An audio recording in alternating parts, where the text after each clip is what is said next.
Somewhat feel like the moon rising, that too not a full moon, after the sun has set. I can only show the reflected glory of the sun that has just set and walked out. And for many years, for many, many years to come, let him rise again and show us the path of clarity, of humility, of kindness, of grace. It was a great lesson to me personally, and I'm quite tongue-tied. Usually I'm not tongue-tied, and I find it difficult today to find the words to speak with you. Yet I think it is necessary and it is required and it is demanded of me that I share something with you. I want to tell you that you are a professional in the making. After you do your MBA, you will go on to build companies, you will create employment for the millions of people. You will take India further from being a G20 country to a G8 country. You will also work in banks, in public sector and private sector undertakings. You will give the leadership. You will be chief executives, you have members, you will be members of boards of directors to give them direction, give companies directions. So it's very important that I take a little bit of your time and tell you that the most important thing for you in preparation of that future is to blossom to be a true professional. And what is a true professional? I have a simple 3-step definition. I want to share that with you. I'll tell you a small story. To me, a true professional, first and foremost, is a person who can work unsupervised. We are so used to supervision as children, as students, as workers, that we forget the essence of being a professional. I may be a teacher, I may be a doctor, I may be a researcher, I may be a writer, but I must be able to give my very best without somebody looking down my shoulder. It's not possible in today's world to provide supervision. When I speak to groups like you, and I'm not going to ask you that question today, when I speak to groups like you, I ask, so who is the most important person without whom you wouldn't have been here today listening to me, but not your parents? Obviously, you are here because of your parents. But other than your parents, who is the most critical person, important person, who ensured that you are here today? And in none of my conversations in the last 10 years has anybody volunteered in the audience to say that it is the midwife who delivered you. Chances are very high that you don't know her name, because you might have been born in a hospital in modern days, which is like an assembly line. Some of you elderly people in the audience might have been born at home, but chances are very little that you remember the name of the midwife. Your mother was unconscious, your father was not in the room, and you took your first breath, and somebody held you by your legs and patted you on the back to enable the air to fill your lungs and make you cry as your statement of arrival into this world. And that semi-literate individual cut the umbilical cord, stitched it neatly, separated the mother from child, ensured that there is no septic, and handed over the baby for the world to the parents. Nobody was there to supervise. Nobody was there to make sure that she did a first-rate, defect-free job. If there was a slightest defect in what she did, you would have been a different individual, education notwithstanding. So we need to look at ordinary people, small people in our midst, to see the meaning of what does it mean to work unsupervised.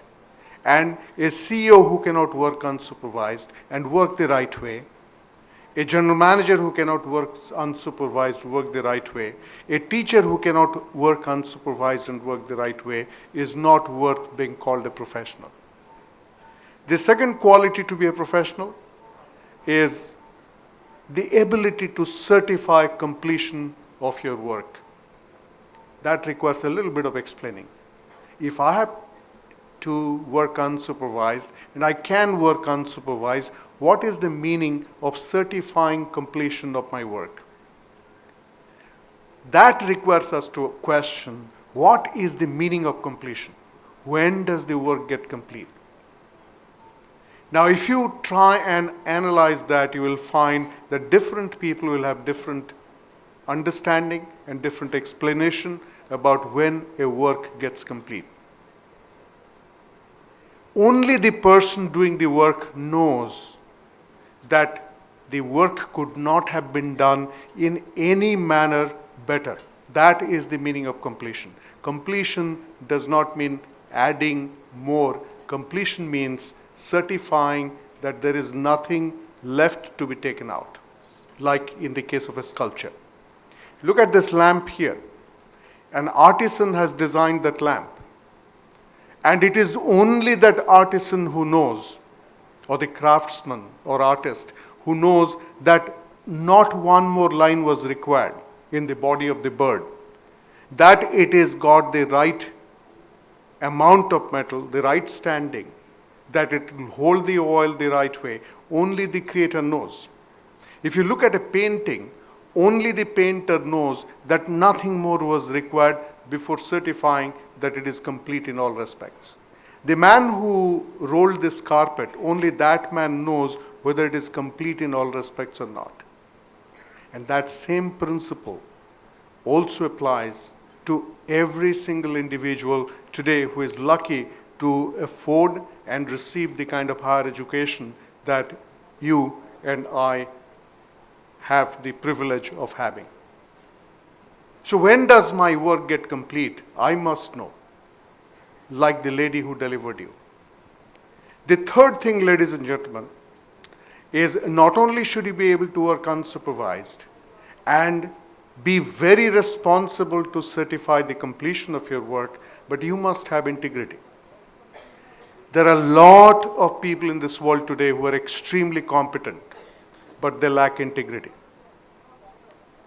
If you look at the recent example of a man fallen, and I don't mean disrespect to him, a man called Rajat Gupta who headed McKinsey, which is the epitome of consultative excellence in the world, a man whose words of wisdom were listened to by Fortune 500 CEOs, a man who served on the boards of many outstanding non-government organizations, a man who was listened to by heads of state.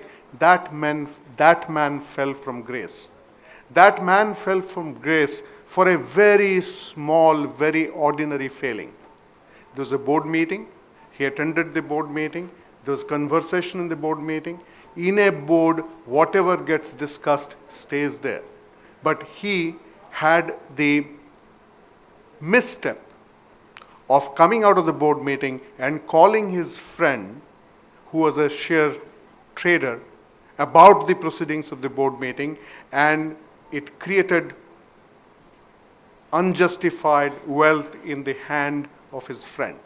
So he violated a simple principle of governance, a principle of confidentiality. Great people do not fall because of great reasons. Great people usually fall for very small reasons. Whether it is the IMF chief Strauss-Kahn or it is Rajat Gupta McKinsey. Keep in mind always the Kenyan elephant. The Kenyan elephant is so strong that a lion cannot go near it. A tiger cannot go near it. Any other beast in the entire forest is afraid of the Kenyan lion's strength and prowess. But when an anthrax bacteria enters that Kenyan lion, it falls. A bacteria that you cannot even see with your naked eyes. So, great people, powerful people Outstanding people sometimes fall because of very small failings. Now, the reason I'm telling you this is that these are not incompetent people. A man like Rajat Gupta, a man like Strauss-Kahn, who was supposed to bail out Spain and France, these were as great human beings, as great individuals in their past lives, and extremely, extremely competent in their work. There's no questioning their competence. But where competence ends, integrity begins. They did not lack competence to fall from grace. They lacked integrity, and that is why they fell from grace. So as a professional, you need to be able to work unsupervised. As a professional, you have to be able to certify that your work is complete in all respects. And third, as a professional, you have to go beyond competence and you have to have integrity. Now you may ask me, what is integrity? This question will haunt you all your life. More you work, more intensely you work, more different kinds of work that you do, more you climb in your life to positions of greatness and power. When the lights go out, the question will keep coming to you to define for yourself what is integrity. My simple definition of integrity is it's a choice you make to choose the right over the expedient, the right over the convenient. Life will give you so many options. And life will sometimes tell you nobody is watching, pick what is convenient. But in those moments of decision, if you can do what according to your conscience is the right thing to do and not the convenient thing to do, chances are you will not fall to the anthrax bacteria that the Kenyan elephant falls to. You will not fall to the small and sometimes big temptations that life will all the time throw at you. Many people tell me that the path to success is full of hurdles, and life's job is to provide the hurdles so that only the best can emerge. My young friends, I have been watching high achievers like you for the greater part of my life, and I have seen that these people do not become great or fall from greatness because of life creating hurdles in their path. I believe that life actually does not throw hurdles at you, and hurdles are not bad for you.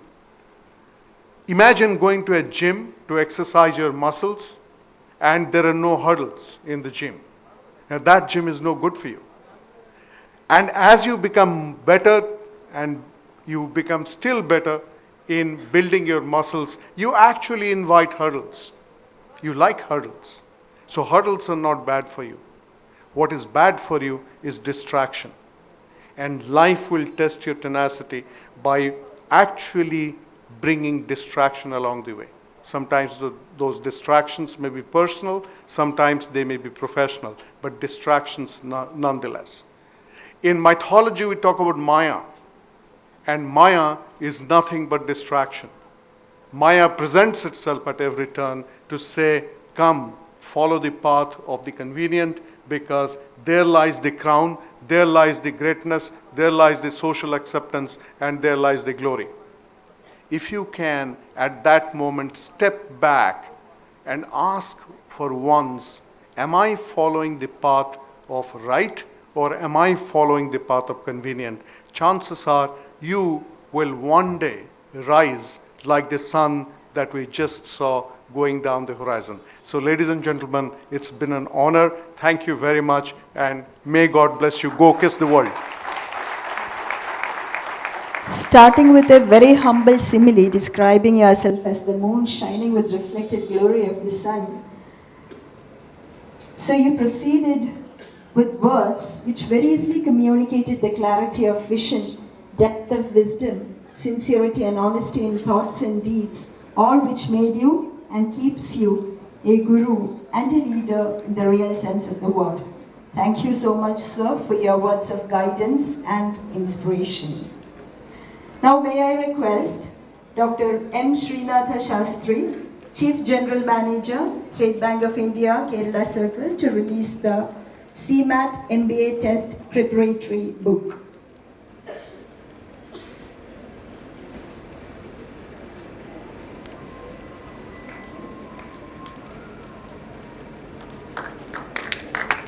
The All India Council of Technical Education has proposed to start a common management admission test for admission to management courses across the country from 2013 onwards. The test will be held online twice a year, and students have to take this test from selected test centers.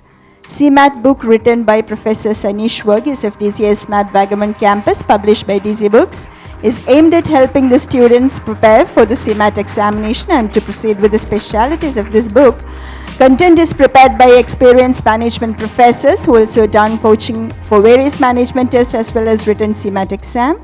It's prepared based on exam questions, more number of practice tests for logical reasoning and language comprehension, easy to understand explanations for quantitative aptitude, and more opportunities for realistic online mock CMAT exams. Thank you so much, sir. And now Dr. M. Srinath Shastri is humbly requested to felicitate the event, the guests, and the gathering. Good evening, everybody. Mr. Ravi, the president of today's function, dignitaries on the dais, young students, ladies and gentlemen. When I entered the campus, one thought came to me. This reminded me of the ancient Gurukulam, away from the city.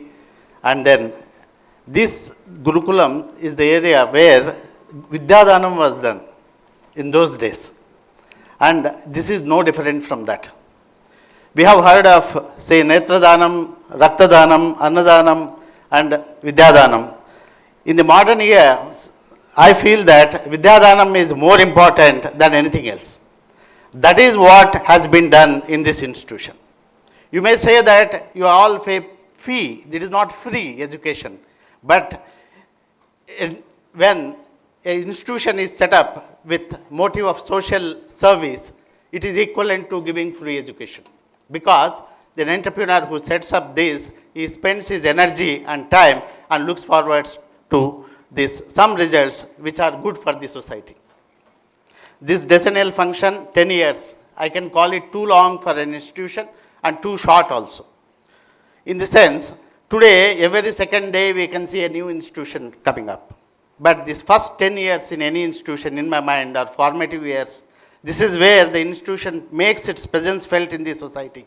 And it has to compete and then say and deliver quality education. Then when I was talking to Ravi and inquired about what is the rating, normally it is the new way of finding out where we are today among the other institutions. He proudly said that this institution is among the top 2 in the state. I think this big round of applause has to be given to all those who are involved in setting up and nurturing this and bringing it to this round. Then I also talked to him, so you are into books, that is where maybe his father and all of them they have done. Suddenly you have come to educational institution, why have you done this one? He said it is related. It is related and knowledge, spreading the knowledge and this one. So as a banker, one thing comes to my mind, that is the forward integration and the backward integration. So this is more like a forward integration, where we have students also who can read the books that are published and distributed. But I am looking forward to the backward integration. The day one of the students of this institution writes a book and DC Book publishes and distributes. My dear friends, this is an occasion to celebrate. I pray to God to give very bright future to the students and also congratulate all those involved in bringing this institution to this level. All the best. Words of recognition, appreciation, and inspiration. Thank you so much, Dr. Srinath Shastri. Now, with love and respect, I request Mrs. Subroto Bagchi, the renowned writer and novelist, to release the corporate video. I invite her for the release of the corporate video.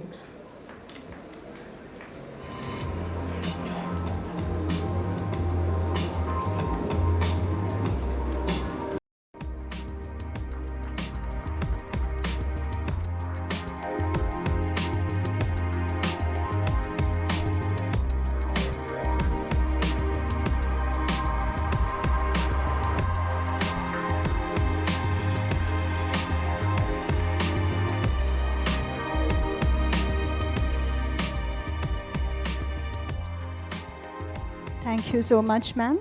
Now I request Mr. C. Balagopal, Honorable Managing Director of Terumo Penpol Limited, also a member of the Governing Council of DC School of Management and Technology Institutions, to release DCSMAT souvenir brochure.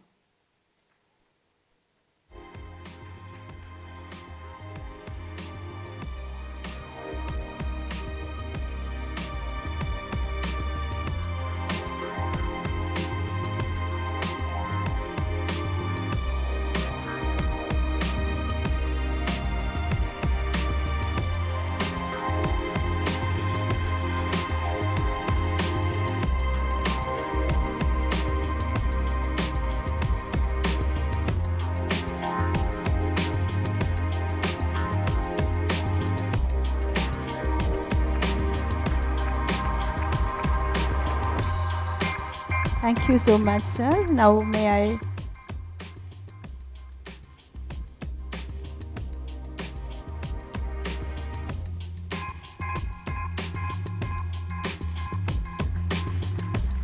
Thank you, sir. Now may I request you to offer your valuable felicitations, sir. Good evening. President of the meeting, Ravi, Subroto Bagchi, Susmita, other distinguished people on the dais, all well-wishers of the DC group of institutions, and my young friends. At the outset, let me offer my felicitations to the DC School of Management for having completed 10 years. As someone who started on a journey of building an organization 25 years ago, I know how difficult it is. And as an American friend who was a very distinguished industrialist who ran very big businesses told me, he said the first 10 years are the very difficult ones. So I think you've gotten over that part. In fact, I used to hear about, I thought the starting trouble will be for only 1 or 2 years, but he told me, Bala, it takes 10 years. So I think you've passed that part. I think it was Peter Drucker who said, and this is something very interesting for all you management students. He said, inside an organization, there are only costs.